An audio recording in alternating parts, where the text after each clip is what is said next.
नमस्कार. स्वामी प्रसाद किचनमध्ये आपलं मनःपूर्वक स्वागत आहे.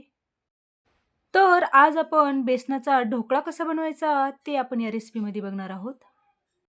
हा बेसनाचा ढोकळा एकदम मऊसूत आणि 15 ते 20 मिनिटांमध्ये बनून तयार होतो.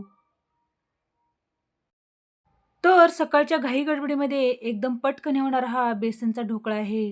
तर तुम्ही सकाळच्या नाश्त्यासाठी किंवा संध्याकाळी चहासोबत एकदम मस्त हा बेसनचा ढोकळा करून खाऊ शकता. एकदम चवीला भारी लागतो आणि एकदम पटकन होणारा हा बेसनचा ढोकळा केलेला आहे. बघितला तुम्ही एकदम मस्त असा हा मऊसूत ढोकळा केलेला आहे. अशाच नवीन-नवीन रेसिपीसाठी तुम्ही माझ्या चॅनलवरती जर नवीन असाल, तर स्वामी प्रसाद किचन या चॅनलला तुम्ही एक लाईक, शेअर आणि सबस्क्राईब करा आणि बाजूची बेल घंटा नक्की क्लिक करा. चला तर मग वेळ न घालता आपण रेसिपीला सुरुवात करूया. तर इथे आपल्याला ढोकळा करण्यासाठी लागणारं साहित्य बघूया.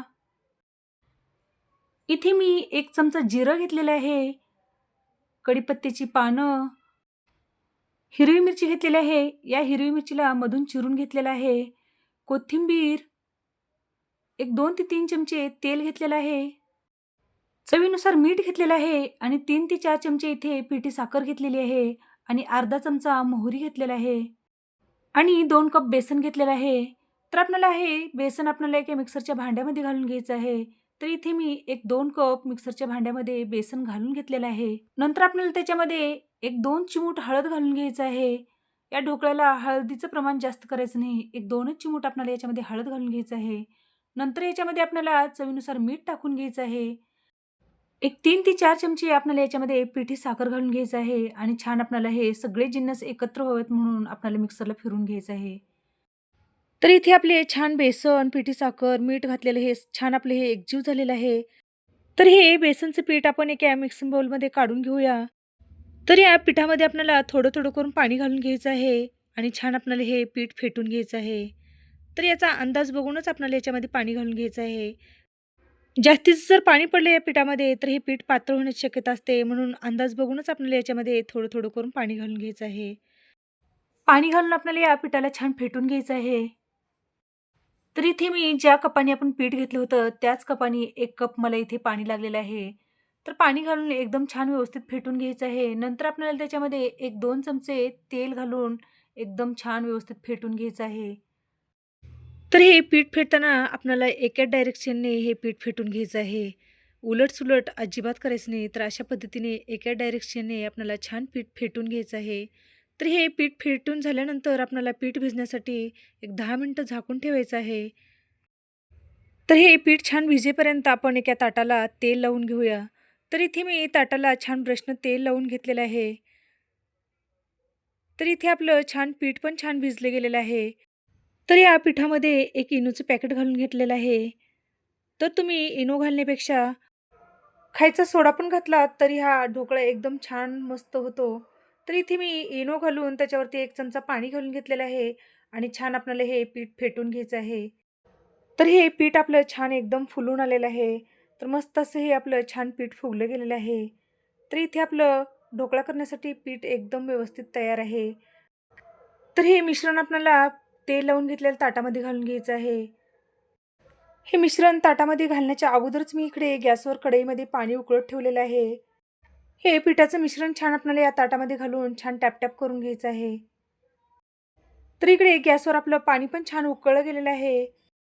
तर इथे मी कढईमध्ये एक स्टँड ठेवलेला आहे. त्या स्टँडमध्ये आपण जे मिश्रण घालून घेतलेलं ताट आहे, ते ताट आपल्याला या कढईमध्ये ठेवायचं आहे.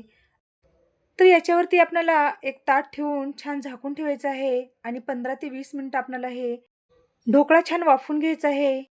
तर हे 15 ते 20 मिनिटं आपल्याला याच्यावरचं झाकण अजिबात काढून बघायचं नाही. कारण जर तुम्ही काढलात त्याच्यावरचं झाकण तर ढोकळा एकदम बसतो आणि ढोकळा हे जाळीदार होत नाही. म्हणून याच्यावरचं झाकण अजिबात काढायचं नाही. म्हणून 15 ते 20 मिनिटं याच्यावरचं झाकण अजिबात काढायचं नाही. तर इथे आपला ढोकळा छान वाफेपर्यंत आपल्याला याच्यावरचा तडका करून घेऊया. तर इथे मी गॅसवर तडका पॅन ठेवलेला आहे आणि तडका पॅनमध्ये तेल घालून घेतलेलं आहे. तेल छान गरम झाल्यानंतर आपल्याला त्याच्यामध्ये हिंग घालून घ्यायचं आहे. नंतर यामध्ये आपल्याला एक अर्धा चमचा मोहरी घालून घ्यायचं आहे. मोहरी छान तडतडायला लागली की त्याच्यामध्ये आपल्याला अर्धा चमचा जिरं घालून घ्यायचं आहे. जिरं छान फुलून द्यायचं आहे.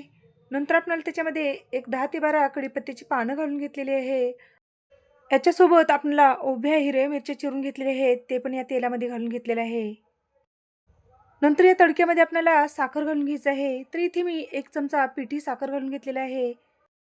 जर तुम्हाला यामध्ये साखर आवडत नसेल, तर तुम्ही साखर स्किप पण केलात तरी पण चालेल. नंतर याच्यामध्ये 1 कप पाणी घालून घेतलेलं आहे. चवीनुसार मीठ घातलेलं आहे आणि मस्त आपल्याला ह्या तडक्याला छान पाणी घालून उकळी काढून घ्यायचं आहे. तर इथे आपला मस्त ढोकळ्यावर तडका बनवून तयार झालेला आहे. तर इथे मी गॅस बंद करून तडका खाली काढून ठेवलेला आहे. तर इथे आपले 15 ते 20 मिनिटं झालेले आहेत. तर आपण झाकण काढून चेक करूया आपला ढोकळा छान शिजला आहे का ते आपण चेक करूया. तर इथे मी एका सुरीने ढोकळा छान चेक करून बघितलेला आहे. तर या सुरीला अजिबात काहीच लागलं नाही. तर इथे आपला मस्त परफेक्ट आपला हा ढोकळा बनवून तयार झालेला आहे. तर इथे आपला मस्त ढोकळा तयार आहे. तर आपण हा ढोकळा आपण एका प्लेटमध्ये काढून घेऊया. आणि ढोकळा बनवत असताना आपण हळद एकदम कमी प्रमाणात घालायचं. जर तुम्ही हळदीचं प्रमाण जर जास्त केलात, तर या ढोकळ्यावरती लाल-लाल पॅचेस येण्याची शक्यता असते. म्हणून ढोकळा करताना हळदीचं प्रमाण एकदम कमी ठेवायचं. तर इथे मी ढोकळा करताना 1-2 चिमूटच याच्यामध्ये हळद घालून घेतली होती.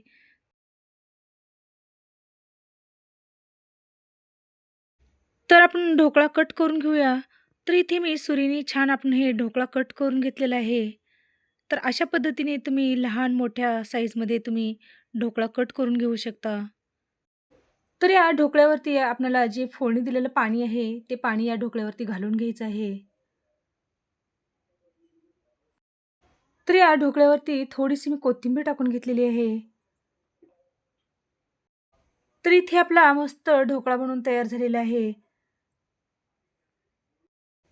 तर हा ढोकळा एकदम साध्या आणि सोप्या पद्धतीमध्ये केलेले आहे.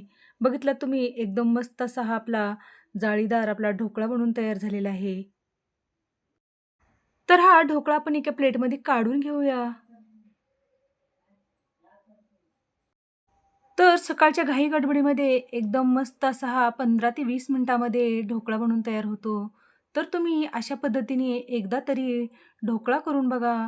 सगळेजणच खूप आवडीनं खातील. रोज-रोज तेच नाश्ता करण्यापेक्षा अशा पद्धतीने काहीतरी वेगळं करून दिलात, तर सगळे खूप आवडीनं खातील. तर तुम्हाला आजची रेसिपी जर आवडली असेल, तर व्हिडिओला लाईक करा, शेअर करा आणि सबस्क्राईब करा आणि बाजूची बेल घंटा नक्की क्लिक करा. धन्यवाद.